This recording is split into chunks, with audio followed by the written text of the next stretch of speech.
사무엘상 22장 11절로 19절. 하나님의 말씀을 한 절씩 교독하시겠습니다. 왕이 사람을 보내어 아히두베의 아들 제사장 아히멜렉과 그의 아버지의 온 집 곧 노베에 있는 제사장들을 부르매 그들이 다 왕께 이른지라. 사울이 이르되 너 아히두베 아들아 들으라. 대답하되 내 주여 내가 여기 있나이다. 사울이 그에게 이르되 내가 어찌하여 이새의 아들과 공모하여 나를 대적하여 그에게 떡과 칼을 주고 그를 위하여 하나님께 물어서 그에게 오늘이라도 매복하였다가 나를 치게 하려 하였느냐 하니, 아히멜렉이 왕에게 대답하여 이르되 왕의 모든 신하 중에 다윗같이 충실한 자가 누구인지요? 그는 왕의 사위도 되고 왕의 호위대장도 되고 왕실에서 존귀한 자가 아니니이까. 내가 그를 위하여 하나님께 물은 것이 오늘이 처음이니이까 결단코 아니니이다. 원하건대 왕은 종과 종의 아비의 온 집에 아무것도 돌리지 마옵소서. 왕의 종은 이 모든 크고 작은 일에 관하여 아는 것이 없나이다 하니라. 왕이 이르되 아히멜렉아 내가 반드시 죽을 것이요 너와 내 아비의 온 집도 그러하리라 하고, 왕이 좌우의 호위병에게 이르되 돌아가서 여호와의 제사장들을 죽이라. 그들도 다윗과 합력하였고 또 그들이 다윗이 도망한 것을 알고도 내게 알리지 아니하였음이니라. 하나 왕의 신하들이 손을 들어 여호와의 제사장들 죽이기를 싫어한지라. 왕이 도액에게 이르되 너는 돌아가서 제사장들을 죽이라 하매 에돔 사람 도액이 돌아가서 제사장들을 쳐서 그날에 세마포 에봇 입은 자 85명을 죽였고, 함께 있습니다. 제사장들의 성읍 노베 남녀와 아이들과 젖 먹는 자들과 소와 나귀와 양을 칼로 쳤더라. 아멘. 기생충이라는 영화 굳이 설명드리지 않아도 이제는 너무나 유명해져서 모두가 너무나 잘 알고 있는 그런 영화입니다. 아카데미 4개 부분을 수상했고요. 얼마 전에 있었던 대종상 영화제에서도 최우수 작품상을 비롯해서 5개 부분에서 5관왕을 휩쓸게 된 그런 영화입니다. 이 영화 안에는 두 가족이 등장을 합니다. 한 가족은 아버지와 아내, 아들과 딸 4식구로 구성된 기택인의 가정입니다.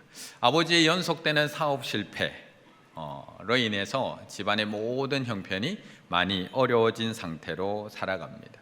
가족의 모든 가지고 있었던 재산을 다 잃어버렸습니다. 그리고 아내는 해머 던지기 선수 출신의 아내이고요. 아들은 명문대 사수생 아들이고요. 딸은 미대 지망생 딸입니다. 4식구 모두가 백수입니다. 그냥 집에서 피자 박스를 접어가면서 그렇게 생활하는 기택인의 가정이 한 가정. 그러던 어느 날 그 집에 이제 사수생, 명문대 지망 사수생 아들이 부잣집 박사장 집에 영어 과외 교사로 취직을 하게 됩니다. 이후에 이 아들을 통해서 여동생도 그 가정에 미술 선생님으로 취업을 하고, 아버지는 운전기사로 또 그 가정에 취직을 하고, 어머니는 가사 도우미로 또 그 가정에 취직을 하게 됩니다. 결국에는 어렵게 살던 한 가정이 이 부잣집 박사장 집에 들어가서 기생하면서 살아가는 모습을 우리에게 그려주고 있는 것이 바로 기생충이라는 영화. 아마 많은 분들이 보셨을 것 같습니다. 이 영화는 내용뿐만 아니라 촬영 기법을 통해서도 우리에게 많은 메시지를 전해주는 그런 영화다라고 이야기를 합니다. 보통 영화들이 찍을 때 이렇게 카메라를 비춰서 이렇게 오늘 어떤 분들이 지금 예배 오셨나 이렇게 쭉 옆으로 이렇게 수평적인 촬영을 한다면, 이 기생충이라는 영화는 수직적 기법으로 많은 것을 촬영을 했다라고 이야기를 합니다. 예를 들어서 이런 겁니다. 반지하에 사는 기택네 가정과 부잣집 언덕 2층 집에 살고 있는 박사장 집의 장면을 수직적 촬영 기법으로 해서 보여주면서 우리 안에 존재하고 있는 수직적 구조에 대해서 우리에게 계속해서 보여주고 있다라는 겁니다. 반지하를 비추고 올라가는 계단을 비추고 부잣집 언덕을 비추고, 또한 그 부잣집 안에 들어가서 계단을 비춰주면서 이 계단과 계단을 통해서 우리 가운데 보이지 않는 그 계단을 통해서 있는 그런 수직적 구조, 계층 구조, 계급 구조를 우리에게 보여주고 있습니다. 우리는 모두가 평범하게 평등하게 살아간다라고 이야기하고 있지만 우리는 보이지 않는 계급 사회 속에서 살아가고 있다라고 이야기하는 겁니다. 한번 사업에 실패하면 다시 일어나기 힘든 그런 계급 구조에 살아가고 있고요. 부의 대물림이라는 계급 구조, 기울어진 운동장이라는 계급 구조, 금수저, 흙수저라는 그런 보이지 않는 계급 구조 속에서 우리는 오늘날 이 시대를 살아가고 있다는 것을 끊임없이 우리에게 보여주고 있습니다. 그런데 제가 이렇게 쭉 얘기 드리는 것은 오늘 본문, 오늘 우리가 읽은 이 본문이 어떻게 보면 앞에 있는 본문, 지난번 금요일 날 살펴봤던 본문과 두 개를 이렇게 놓고 보면 수직적 구조, 수직적 촬영 기법으로 촬영한 듯한 본문입니다. 앞에 있었던 1절부터 5절까지 아둘람 굴 이야기를 밑에 놓고 오늘 본문을 위에 놓고 보게 되면 수직적 촬영 기법으로 촬영한 듯이 보여지는 본문입니다. 6절의 말씀을 한번 읽어보겠습니다. 6절입니다. 사울이 다윗과 그와 함께 있는 사람들이 나타났다 함을 들으니라. 그때에 사울이 기브아 높은 곳에서 손에 단창을 들고 에셀나무 아래에 앉았고 모든 신하들은 그의 곁에 섰더니. 아멘. 이 6절 바로 앞에는 다윗의 아둘람 굴 이야기가 나옵니다. 다윗이 사울로부터 도망을 쳐서 숨어 있었던 아둘람 굴 이야기가 먼저 보여집니다. 더 이상 도망갈 곳이 없는 곳, 내려갈 곳이 없어서 숨어 있는 아둘람 굴. 그리고 그것에 숨어 있었던 모여든 수많은 사람들, 2절에 보면 그 사람들이 어떤 사람들인지를 우리에게 정확하게 묘사해 줍니다. 환난당한 모든 자, 빚진 모든 자, 마음이 원통한 자. 그렇게 지하 깊은 곳에 있는 다윗과 그의 가족들과 모여든 사람들을 카메라로 쭉 비춰주더니 이제는 카메라를 그대로 수직으로 올려서 6절을 딱 비춰줍니다. 사울이 기브아 높은 곳, 손에 단창을 들고 에셀나무 아래에서 모든 신하들이 그의 곁에 서 있는 장면을 보여줍니다. 완벽한 대조를 우리에게 보여줍니다. 지하 어두운 동굴 속에 있는 다윗과 높은 곳, 풍요를 상징하는 에셀나무 아래에 여유자적하게 누워있는 사울을 오늘 본문을 통해서 대조시키고 있다라는 것입니다. 이 장면을 보면 누가 더 행복해 보이시나요? 우리 성도님들은 지금 어디에 계신가요? 반지하? 아니면 부자 언덕집? 2층 집? 어디에 계시나요? 7절의 말씀을 한번 함께 읽겠습니다. 7절입니다. 사울이 곁에 선 신하들에게 이르되 너희 베냐민 사람들아 들으라. 이새의 아들이 너희에게 각기 밭과 포도원을 주며 너희를 천부장 백부장을 삼겠느냐. 아멘. 사실 우리는 기브아 높은 곳 에셀나무 아래에 있는 것 같지는 않습니다. 여기에 신하들에 둘러싸여서 여유자적하고 살아가는 분은 없는 것 같습니다. 또 반대로 우리는 아둘람굴과 같은 그런 막막한 곳에 있지도 않습니다. 살면서 힘든 시간을 조금씩 보내고는 있지만 그렇다고 해서 아무것도 없는 막막한 막다른 그런 동굴 속에 있는 것 같지는 않습니다. 그렇다면 우리는 지금 어디에 있을까요? 저는 지금 어디에 있을까요? 나는 지금 어디에 있을까요? 지금 내가 어디 있는지 알고 싶으면 내 주변에 어떤 사람들이 모여 있는지를 보면 정확하게 알게 됩니다. 지금 내가 어디 있는지는 내 주변의 사람들을 보면 알 수 있습니다. 방금 읽은 7절의 말씀을 보면 사울의 곁에는 신하들이 모여 있습니다. 그런데 재미있는 것은 사울이 이렇게 이야기합니다. 이르되 너희 베냐민 사람들아 들으라. 너희 베냐민 사람들아 들으라. 사울이 곁에 선 신하들에게 이르되 너희 베냐민 사람들아 들으라. 분명히 6절에서는 모든 신하들이 그의 곁에 섰더니 라고 사울의 모든 신하들이 지금 사울 곁에 서 있는 것을 묘사해 주고 있습니다. 그런데 말할 때는 너희 베냐민 사람들아 들으라 라고 이야기합니다. 결국 이 이야기는 지금 사울 곁에는 베냐민 사람들, 베냐민 출신 신하들만 남아있다라는 것입니다. 그리고 사울의 손에는 왕의 홀이 아닌 여전히 다윗을 죽이려고 했을 때 사용했던 단창이 들려 있습니다. 사울은 여전히 두려움에 쌓여 있습니다. 다윗이 자신의 자리를 노린다는 두려움, 신하들이 작당해서 역모를 꾸미고 있다는 두려움, 아들 요나단까지도 신하들과 공모해서 나를 죽이려고 한다는 두려움. 그래서 사울의 주변에는 모든 신하들이 있는데 그 신하들은 측근, 자기 일가 친척, 자기 출신 지파, 베냐민 사람들만 남아있는 겁니다. 그리고 손에는 항상 자기를 죽이려 오는 사람과 싸워야 하는, 누군가를 죽여야 하는 단창이 들려 있습니다. 반면에 다윗의 주변에는 환난당한 모든 자, 빚진 모든 자, 마음이 원통한 자들이 모여 있습니다.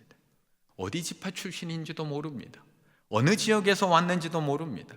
세상에서 어떤 험한 일을 하다 왔는지 모릅니다. 어떤 죄를 짓고 여기 왔는지도 모릅니다. 수많은 사연을 가진 수많은 사람들이 여기 다 모여 있습니다. 환난당하고요, 빚지고요, 원통한 모든 사람들이 다 여기 있습니다.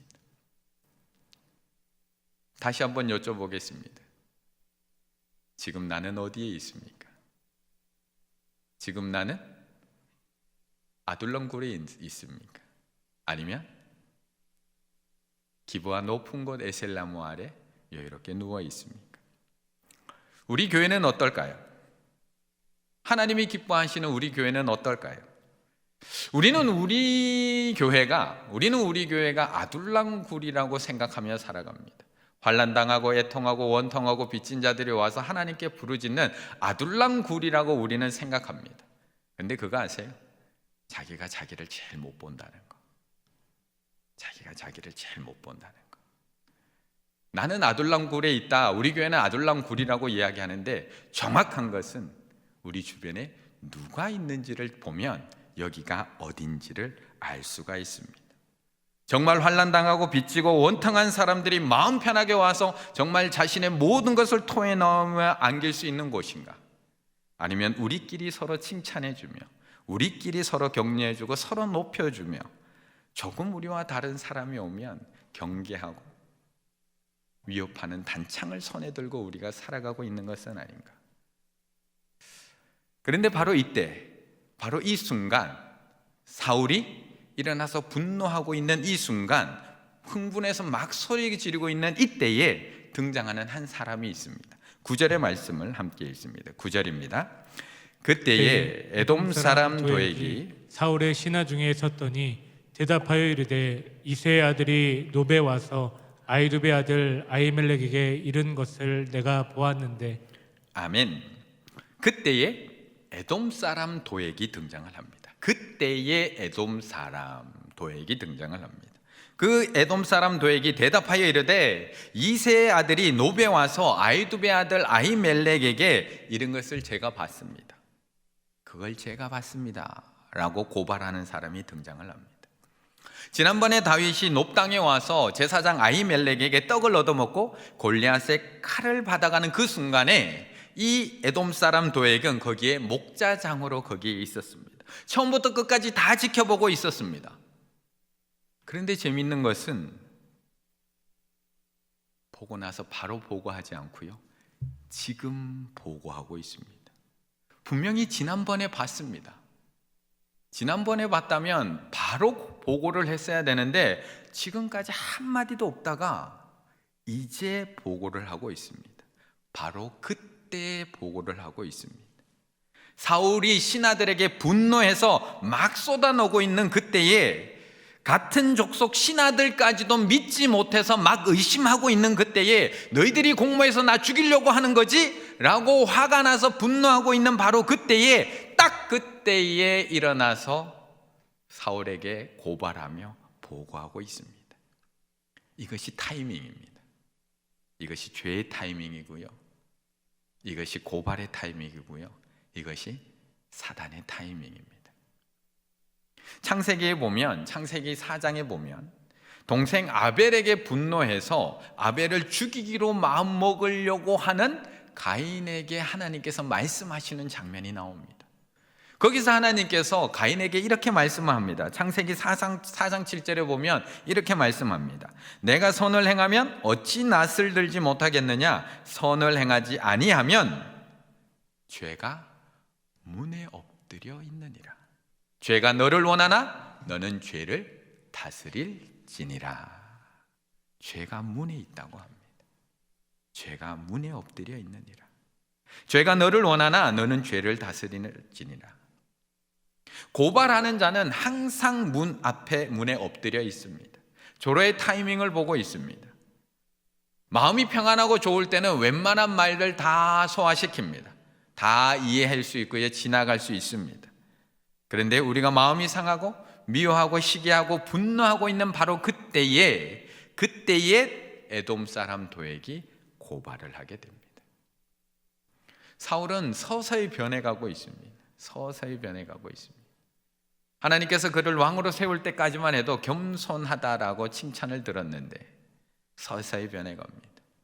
질투심에 눈이 멀어서 다윗을 미워하는 마음을 가진 사람이 되더니 이제는 왕의 자리 때문에 두려움에 사로잡혀서 자신의 족속들, 자신의 친지들까지도 믿지 못하는 사람이 되었다가 이제는 도액을 따라 고발하고 죽이는 사람으로 변해가고 있습니다.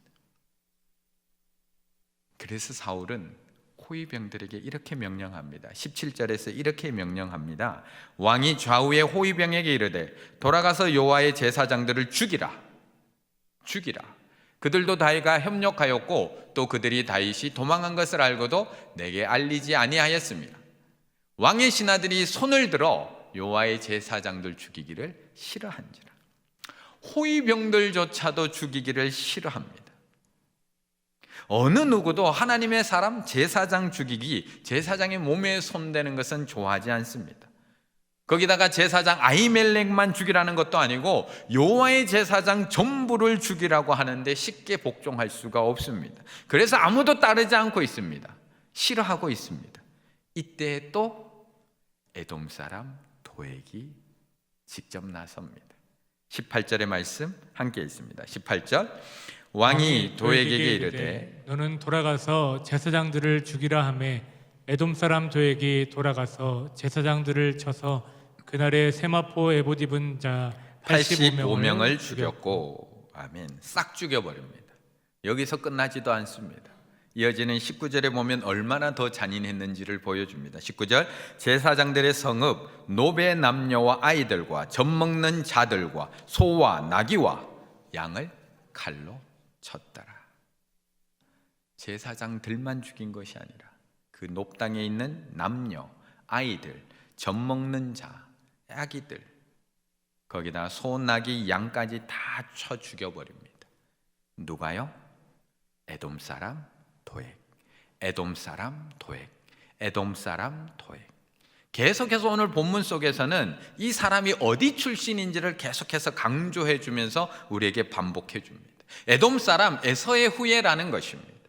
12지파가 출발했던 하나님의 백성이 출발했던 야곱의 후손, 이스라엘의 후손이 아니라 그의 형, 그 야곱에게 장자권을 빼앗겨서 평생 복수심에 가득 차며 살아왔던 그 야곱의 형 에서의 후손인 에돔 사람 도액, 그가 사울을 고발하는 사람으로 만들어가고 있습니다.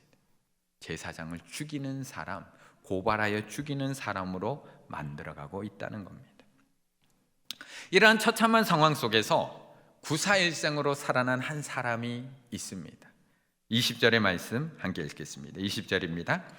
아이두베 아들 아히멜렉의 아들 중 하나가 피하였으니 그의 이름은 아비아달이라.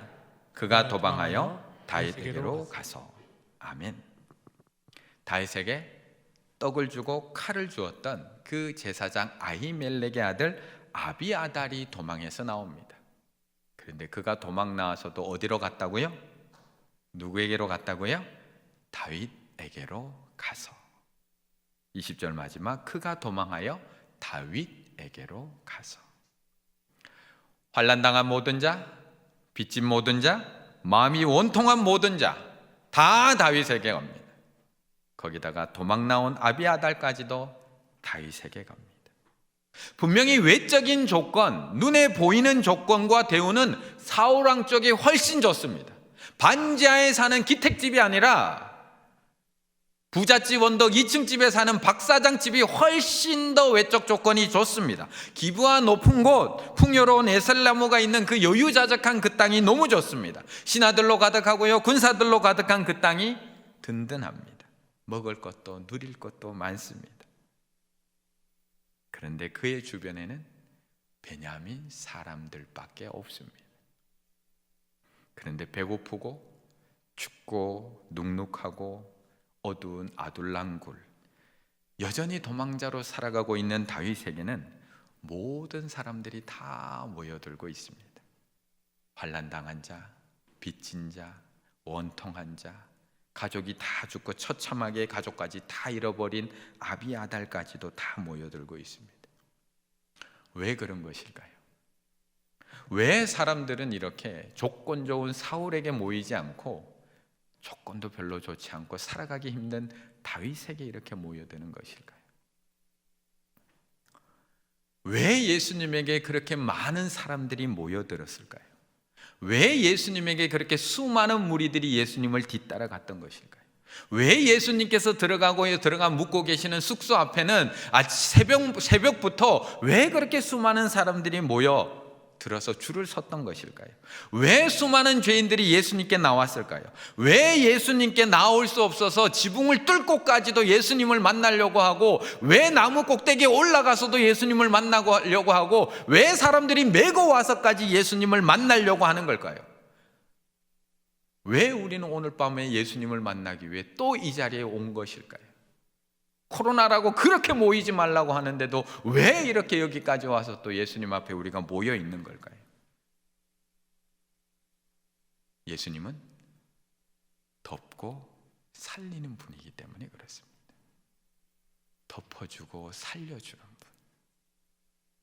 예수님은 우리의 죄를 고발하여서 죽이는 분이 아니라 우리의 죄를 덮고 살리기 위해서 이 땅에 오신 분. 예수님은 우리의 죄를 몰라서 그냥 받아주고 안아주고 치유해주고 살려준 것이 아니라 죄인을 구하러 이 땅에 오시고 우리의 죄가 있음을 알고 그 죄를 덮고 살려주기 위해서 이 땅에 오셨기 때문에 우리는 오늘 이 밤에도 여기에 나올 수밖에 없는 것입니다.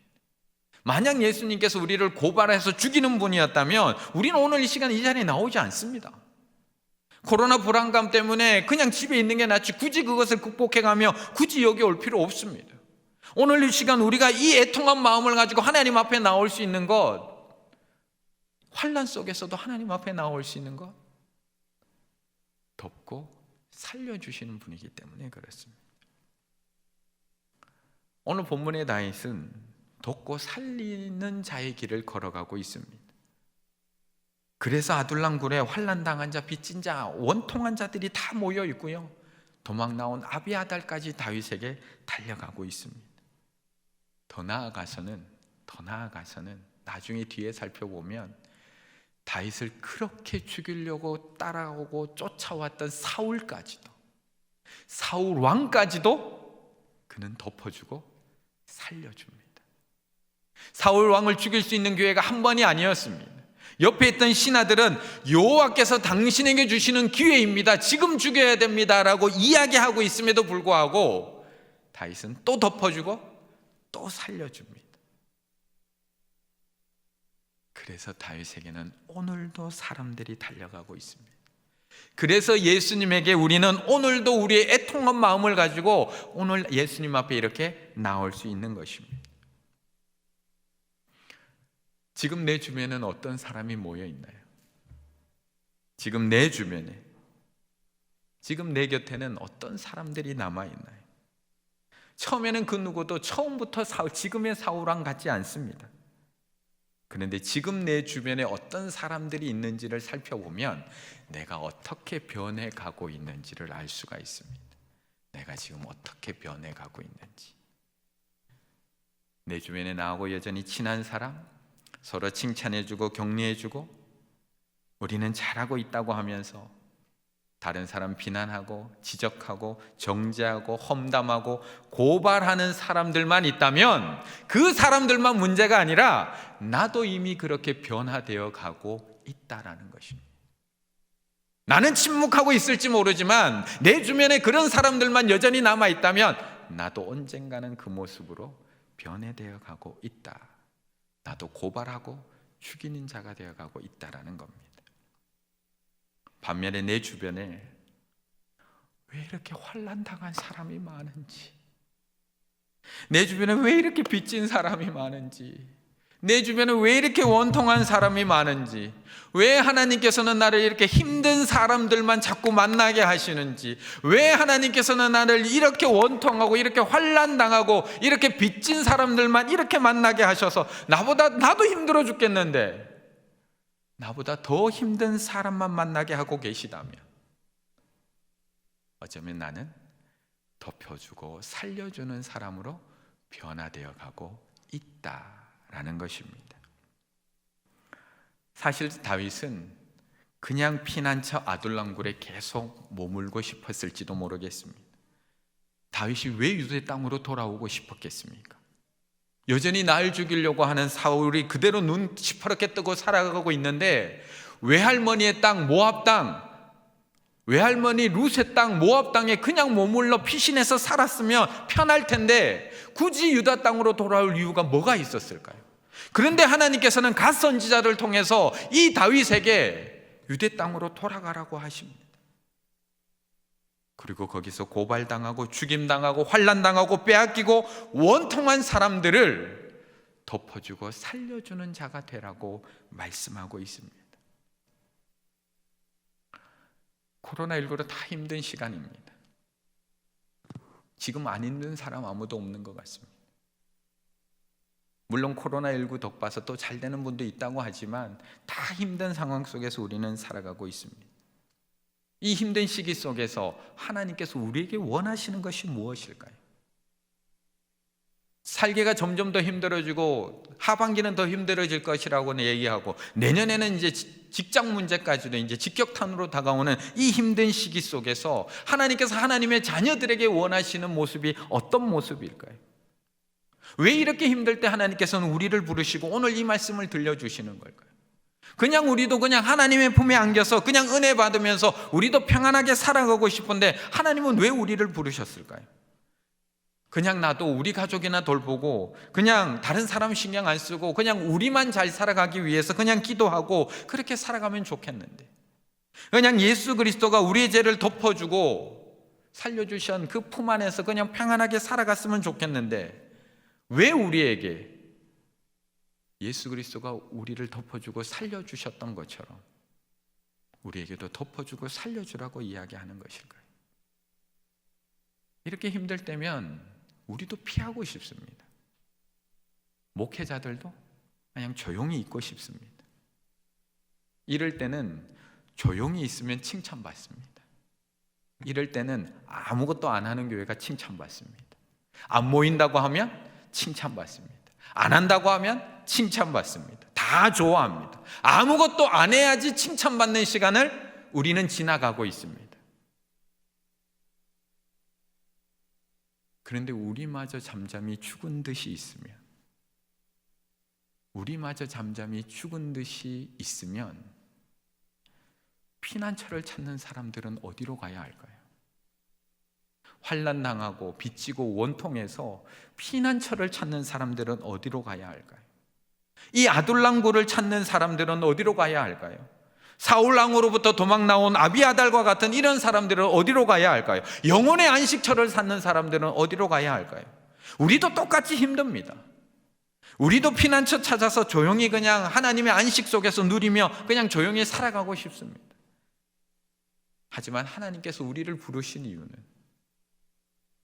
우리에게 참된 안식을 주기 위해서도 부르신 것이지만 더 나아가서는 우리도 누군가의 피난처가 되라고, 우리도 누군가에게 피난처가 되라고 우리를 부르셨다는 것입니다. 우리 교사들 힘듭니다. 일일이 아침마다 아이들 주일마다 들어온 거 다 체크하고 거리 띄우며 앉게 하고 예배 드리고 점점 늘어나는 아이들 어떻게 더 거리두기고 안전하게 예배 드릴 수 있을까? 교사들 힘듭니다. 그냥 예배 안 드리고 그냥 인원 제한하고 그냥 그렇게 예배 드리면 다 편합니다. 우리 구역장님들도 안 모이면 편합니다. 구역 모임 안 합니다. 편합니다. 하지만 영혼의 안식처를 찾는 사람들은 그럼 어디를 가야 할까요? 어디를 가야 할까요? 금요기도회 안 한다고 하면 편합니다. 다 안 하면 편합니다. 나 혼자 그냥 주님 품 안에서 안식 누리면 됩니다. 그런데 그 은혜가 필요한 사람들, 피난처가 필요한 사람들, 아둘랑굴이 필요한 사람들, 영혼의 안식처가 필요한 사람들은 어디로 가야 할까요? 우리가 마스크 쓰고 있지만 이렇게 예배 드릴 수밖에 없는 것, 찬양할 수밖에 없는 것, 기도할 수밖에 없는 것, 어떻게 보면 하나님께서 우리를 덮어주고 살려주셨던 것처럼 우리도 누군가를 덮어주고 살려주는 자가 되라고 하시는 하나님의 사명인 줄로 믿습니다. 모두가 힘든 코로나19의 시간 속에 살아가고 있지만 우리는 고발하고 죽이는 자가 아니라 환난당하고 빚지고 원통하고 도망 나온 모든 사람들을 덮어주고 살려주는 그런 예수 그리스도의 삶을 따라 살아가야 될 줄로 믿습니다. 앞으로 얼마나 더 힘들어질지 모르겠습니다. 하지만 우리의 마음은 삭막해지지 마시고요, 예수 그리스도가 나의 죄를 덮어주고 살려주셨던 것처럼 서로를 덮어주고 살려주시며 영혼의 목마름에 있는 사람, 내 주변에 있는 사람들을 함께 살려나가실 수 있는 우리 충일의 가족들 다 되시기를 간절히 바라겠습니다. 이 시간 하나님 앞에 찬양하며 나아가셨으면 좋겠습니다. 이 시간 찬양하며 나아갈 때 먼저 우리도 피난처가 필요합니다. 우리도 지쳐 있고요, 우리도 힘들고요, 우리도 어디로 도피해야 될지, 어디로 피해야 될지, 어디가 안식처일지 우리도 찾고 있는 사람들입니다. 하지만 우리에게는 영원한 피난처가 있잖아요. 완전한 피난처가 있잖아요. 그 예수 그리스도가 우리 피난처 되심을 오늘 찬양을 통해서 고백했으면 좋겠습니다. 또한 이 찬양을 들으시면서 주님이 나의 피난처가 되셨던 것처럼 나도 누군가의 피난처가 되겠습니다. 나도 누군가의 피난처가 되겠습니다. 고백하며 찬양하는 은혜 시간 되셨으면 좋겠습니다. 나의 피난처 예수 의지해요. 나의 피난처 예수 의지해요. 나의 피난처 예수 의지해요. 나의 가는 길에 거센 바람 몰아쳐와도 나의 피난처 예수 의지해요. 나는 영원히 주님 사랑해요. 나는 영원히 주님 사랑해요. 세상 어떤 것도 나의 사랑 끊을 수 없네. 나는 영원히 주님 사랑해요. 아버지 나를 사랑하시니 나의 모든 것 주께 드려요.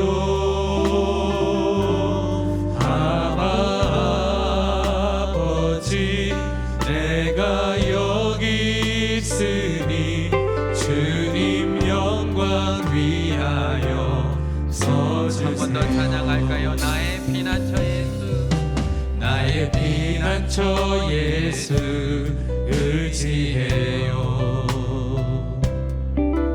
나의 피난처 예수 의지해요. 나의 가는 길에 거센 바람 몰아쳐와도 나의 피난처 예수 의지해. 나는 영원히 주님, 나는 영원히 주님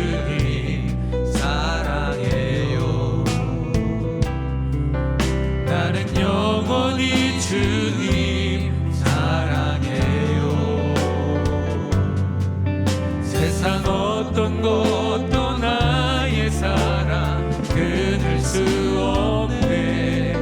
나는 영원히 주님 사랑해요.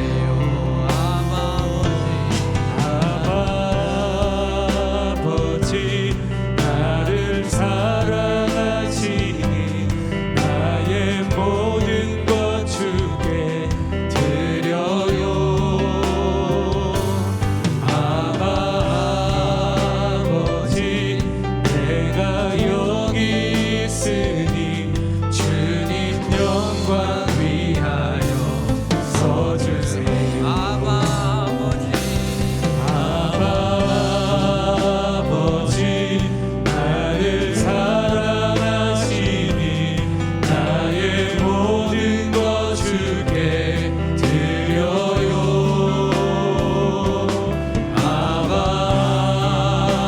아버지 내가 여기 있으니 주님 영광 위하여 서주세요. 아버지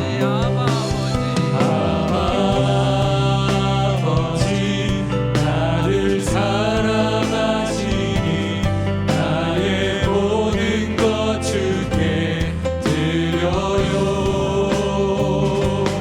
아버지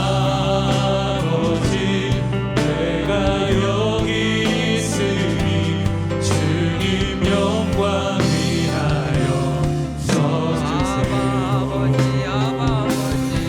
아버지 나를 사랑하시니 나의 모든 것 주께 드려요. 아버지 내가 여기 있으니 주님 영광 위하여 서주세요.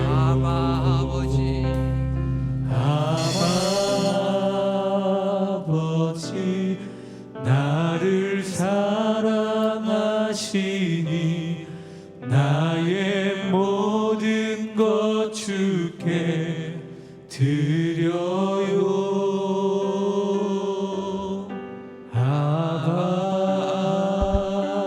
아버지 내가 여기 있으니 주님 영광 위하여 서주세요. 이 시간 하나님 앞에 잠잠히 기도하며 나아가실 때 하나님, 저도 힘들어요. 저도 연약해요.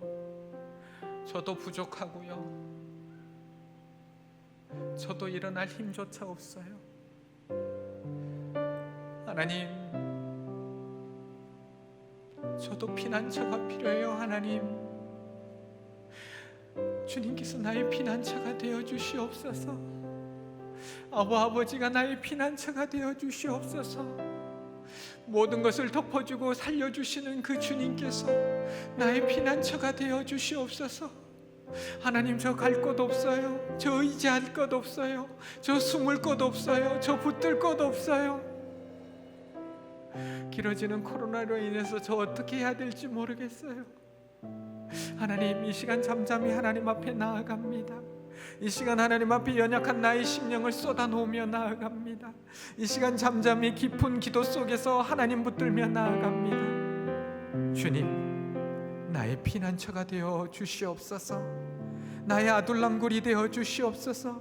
나를 주의 품에 안아 주시옵소서. 이 시간 하나님 앞에 잠잠히 기도하며 나아가시겠습니다. 아버지, 아버지, 주님께 필요할 수 있는 은혜를 주시게 아버지, 하나님 앞에 나아가 아버지, 피난처된 친구를 주님 안에서 아버지, 나의 아버지, 아버지,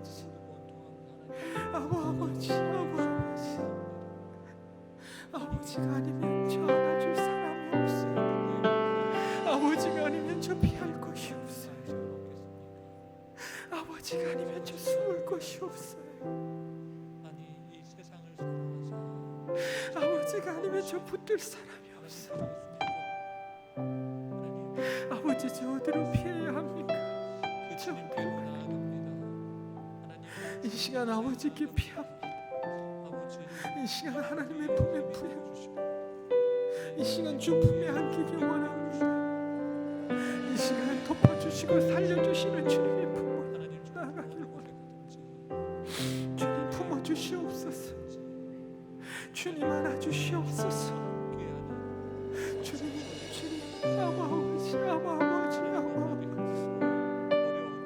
아버지 아버지 시와 나를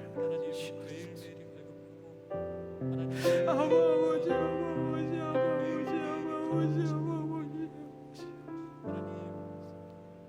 아버지만이 나의 피난처가 되십니다. 아버지만이 나의 피난처. 더 이상 제가 갈 곳이 없습니다. 아버지 더 이상 갈 곳이 없습니다. 아버지 제가 어디로 가야 할지 모르겠습니다. 아버지 길이 보이지 않습니다. 방법이 보이지 않습니다. 빛이 보이지 않습니다.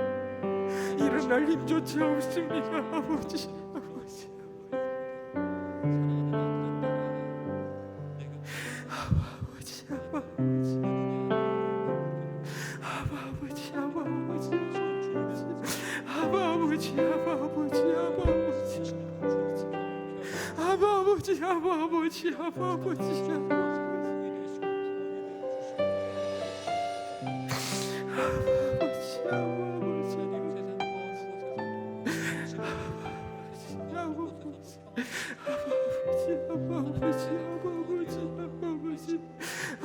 아버지 아버지 아버지 아버지